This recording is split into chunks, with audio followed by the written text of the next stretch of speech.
Before we provide guidelines for addressing misinformation, it makes sense to understand some of the barriers to misinformation correction. After all, without a proper understanding of what makes people hold on to misinformation, how can we possibly deal with the problem? In this video, we will focus on two major barriers to misinformation correction. These are how people choose information and how people consume information. The ways people choose information has changed a lot in recent years. As social media platforms have grown in use, they have become important sources of news, in some cases, the only source of information for audiences around the globe. People have always had a preference for news that supports their existing point of view.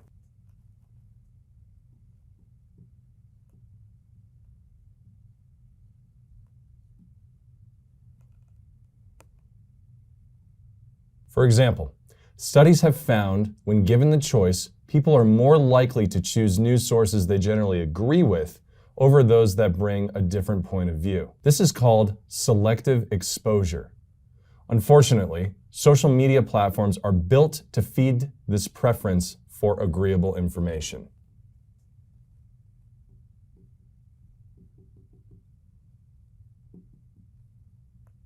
For one, people tend to become friends with like-minded people. In such a case, they build what is called an echo chamber. Echo chambers make it difficult for a person to receive new information that they have not already heard and do not already agree with. This is because the people they interact with are so similar to themselves.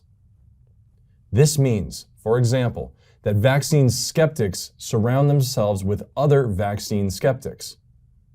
They share negative information about vaccines with each other, resulting in even stronger negative attitudes towards vaccines.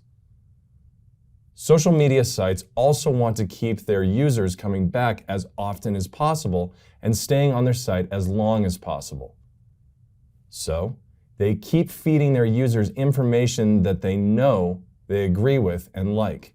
For example, when a vaccine skeptic likes a post criticizing a COVID-19 vaccine, it increases the likelihood that they will receive similar news in their feeds in the future. This has been called a filter bubble, because social media algorithms are filtering the information that a user receives to keep them on their site in a bubble of happy news.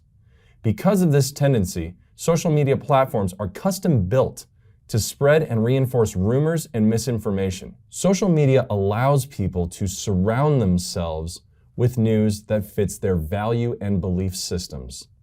This means, for some, exposure to false information, but from people they trust and respect. The result is a greater likelihood of believing that false information is true.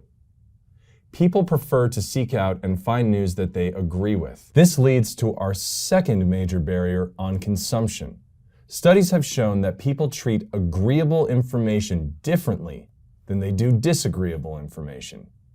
People engage in this so-called motivated reasoning in several ways.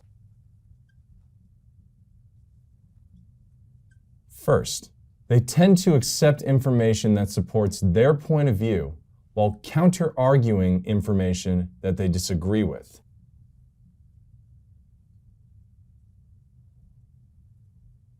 Second, they are more likely to remember things that they agree with than things they disagree with.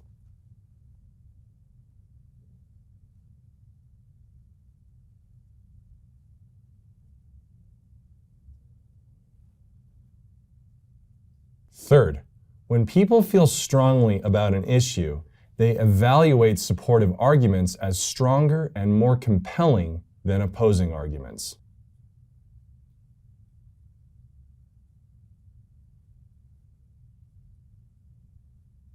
Selective exposure, echo chambers, filter bubbles, and motivated reasoning all make it easier for people to strengthen existing beliefs and attitudes. They also make it more difficult for people to have a chance of opinion on a topic.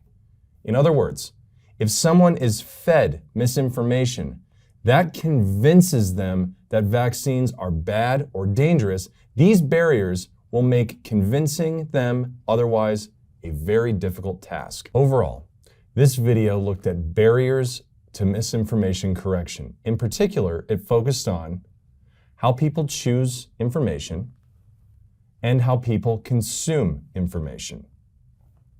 In order to explain why misinformation correction can be such a difficult task, thankfully, the task is not impossible, which is something we will address in the next video. To learn more, please continue to tune into our risk communication principles and COVID-19 vaccine misconceptions and misinformation training series.